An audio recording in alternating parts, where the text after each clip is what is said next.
Cuy, kita bikin hack sauce lagi di Aucha Buffet. Saya spill racikannya nah. Wits, datang nih. Nah, hari ini jadi kita makannya sama ini. Siapa lagi? Jadi kita hack sausnya dulu. Sini. Jadi pertama kita ambil cabenya 1 sendok saja. Terus kita tambahkan dengan bawang goreng cukup 2 sendok. Selanjutnya kasihkan dengan wijen. Baru yang kedua, sausnya yang merah-merah ini 2 sendok. Baru kasih saus teriyaki 1 sendok saja, dan cheese sauce-nya cukup 1 sendok juga. Habis itu kita kasih minyak wijen 1 sendok, dan jangan lupa daun bawangnya juga. Nah, aku suka juga di sini cuy, karena tiap bulan semua menunya ini diganti-ganti semua cuy. Nah, ini mereka ini termasuk menu baru semua lagi. Nah, jadi kita marinasi dulu dagingnya sebelum kita bakar-bakar cuy, seperti itu.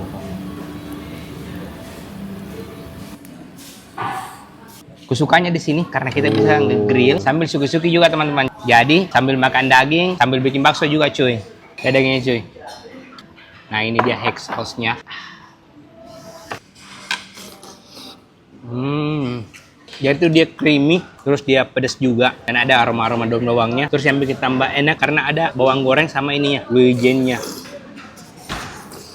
Ini daging juga mantap sekali teman-teman. Mereka pakai daging premium, terus katanya sausnya ini diracik homemade. Baik, yummy. Jempol dulu. Jadi tuh di sini mereka menggunakan daging sapi premium yang berkualitas, dan pasti mereka sudah potong presisi agar tidak alot pas digigit teman-teman. Nah, jadi selain menu utama tadi, ada juga side dish-nya seperti sushi, karage. Terus di sini disediakan juga makanan penutupnya seperti buah-buahan dan es krim teman-teman. Suasana restoran juga di sini teman-teman. Itu modern, terus estetik, kayak kalau makan di suasana restoran Jepang ala-ala Makassar. Jadi kalau bagi keluarga di sini nggak jenuh kalau makan. Jadi jangan lupa ambil es krimnya cuy. Jadi siapa di sini yang suka all you can eat, terus hacknya itu sedikit airnya minum biar tidak terlalu kenyang, biar bisa makan banyak.